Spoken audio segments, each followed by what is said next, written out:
एवं मेरे प्यारे क्रूरवीर भाई और बहनों, आप सबों को मेरी तरफ से जय हेतु। हम निम्न पारित की तरफ से आप सबों के सामने एक झांकी प्रस्तुत करना चाहते हैं। किसी अवसर पर 7 भाई अपने माता के साथ गिरफ्तार हो गए थे।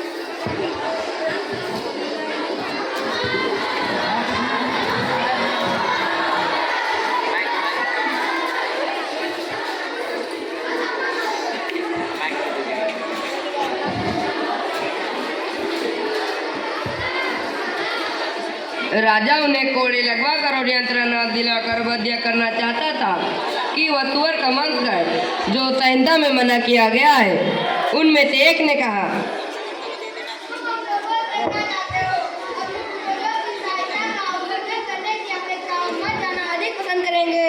इस पर राजा क्रोध हो उठा। उसने अपने सैनिकों से आदेश दिया,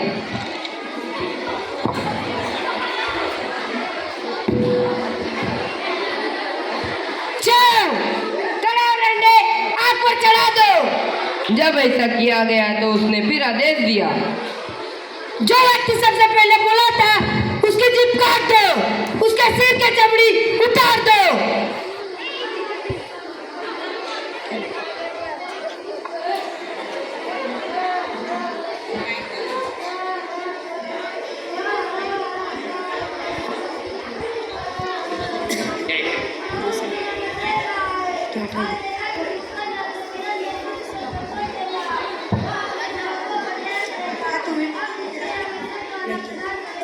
उसके दूसरे भाइयों और माँ की आंखों के सामने ऐसा किया गया।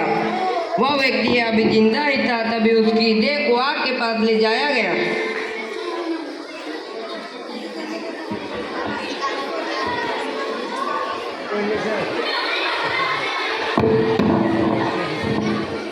और उसके ऊपर गर्म पानी डाला गया।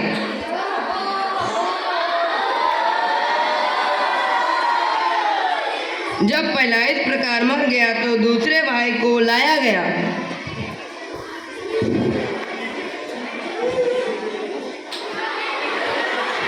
उनके सिर के चमड़ी बाल सहित उतार दी गई और उससे कहा गया, क्या तू भी नहीं खाएगा? तो समझ ले, तेरे शरीर के एक अंग को यंत्रणा दी जाएगी। उसने अपनी मातृभाषा से कहा, मैं नहीं खाऊंगा। इस पर पहले की तरह उसे भी यंत्रणा दी गई। इसके बाद तीसरे भाई को लाया गया।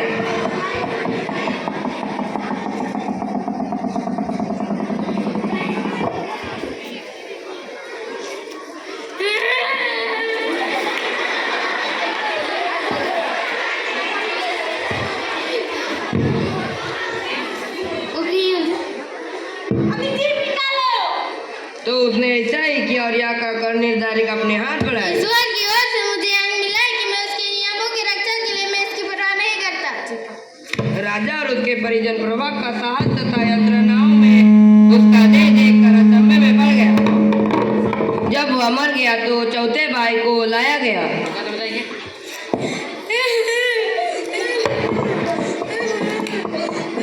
और उसे भी यंत्रणा दी गई।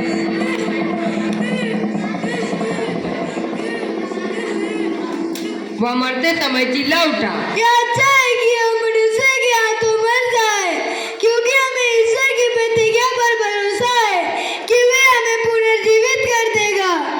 इसके बाद पांचवें भाई को लाया गया।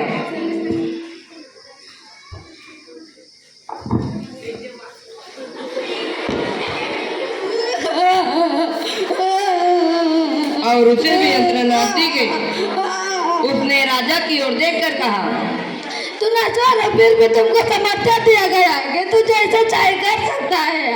तब छठवें भाई को लाया गया।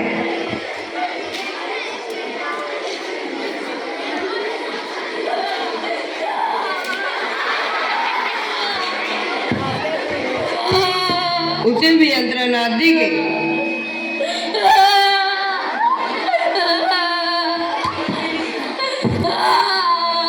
उसने प्राण त्यागते समय कहा, तुम धोखे मत खाओ, हमें यहाँ दंड मिल रहा है और हम पर ये असाधारण विपत्तियां इसलिए पड़ रहा है कि हमने ईश्वर के विरुद्ध पाप किया है। माता विशेष रूप से प्रश्नीय है। एक ही दिन लेकिन मैं अपने सभी पुत्रों को अपनी आंखों के सामने मरते देखकर भी वह विचलित नहीं हुई, क्योंकि वह प्रभु पर भरोसा रखती है। अंतयोग को लगा कि वह उसका तिरस्कार और निंदा कर रहे हैं।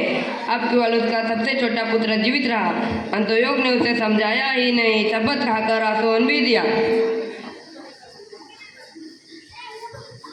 यदि तुम अपने रीति रिवाज को परित्याग करते हो तो मैं तुम्हें धन और सुख प्रदान करूंगा और तुम्हें अपना मित्र बनाकर उच्च पद पर नियुक्त करूंगा। जब नवक ने उसकी बातों पर ध्यान नहीं दिया तो राजा ने उसकी माता को बुला भेजा। जाओ उसकी माता को बुला लो।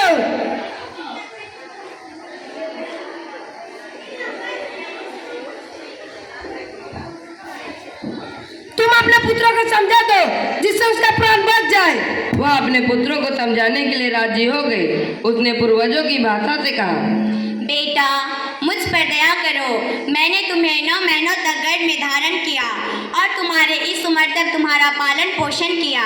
इस जलाद से मत डरो। जब वो ऐसा कह चुकी थी तभी नवक तुरंत बोल उठा, अपना शरीर और जीवन सबको निछावर कर रहा हूँ। राजा को इस तिरस्कार का बहुत तीखा अनुभव हुआ। उसने क्रोध आवेश में आकर जल्लाद से कहा, इसके साथ दूसरों से कहीं अधिक क्रूरता से व्यवहार करो।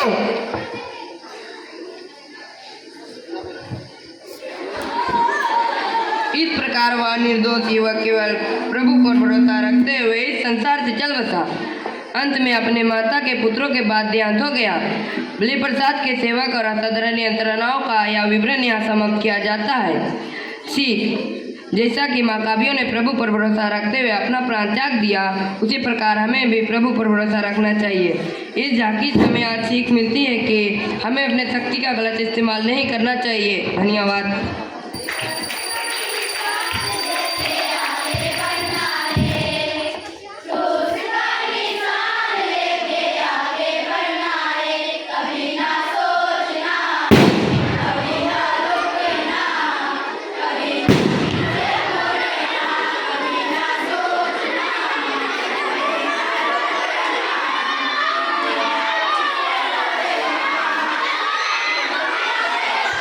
जीवन सबको जीना है, इस दुनिया में सदियों जीवन सबको जीना है। कभी ना सोचना, कभी ना रुकना।